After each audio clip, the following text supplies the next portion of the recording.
Professor Muhammad Yunus, Honorable Chief Advisor of the Government of the People's Republic of Bangladesh. দুপুরে ঢাকায় অবস্থানরত কূটনীতিকদের সাথে মতবিনিময় করেন অন্তর্বর্তীকালীন সরকারের প্রধান উপদেষ্টা ডক্টর মোহাম্মদ ইউনুস। ভারত, চীন, যুক্তরাষ্ট্র, যুক্তরাজ্য, রাশিয়া ও জাপান সহ বিভিন্ন দেশের রাষ্ট্রদূত ও হাই কমিশনার সহ 50 জনেরও বেশি কূটনীতিক এতে উপস্থিত ছিলেন। প্রথমেই আন্দোলনে সর্বোচ্চ ত্যাগ স্বীকার করা ছাত্র জনতার প্রতি শ্রদ্ধা জানিয়ে প্রধান উপদেষ্টা বলেন, ছাত্রদের অনুরোধেই তিনি এই দায়িত্ব নিয়েছেন। ছাত্র জনতা শেখ হাসিনা সরকারের মানবাধিকার লঙ্ঘনের বিরুদ্ধে এই আন্দোলন করেছে।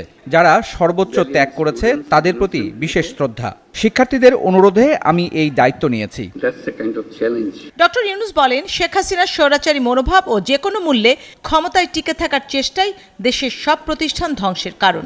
এগুলোকে আবার নতুন করে গড়তে হবে, এর জন্য ধৈর্য ও দেশবাসীর সহায়তা প্রয়োজন। Sheikh Hasina dictatorship destroyed every institution of the country.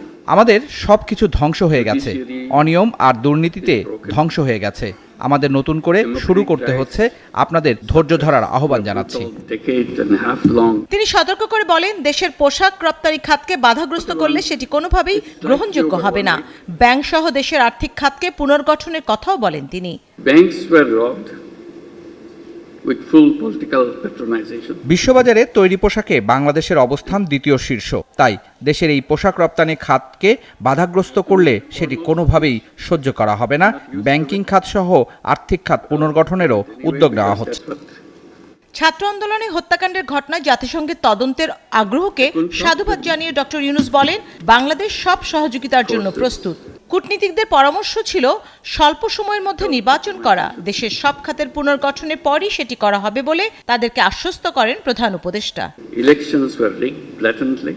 শানা Sharmin, 71, Dhaka.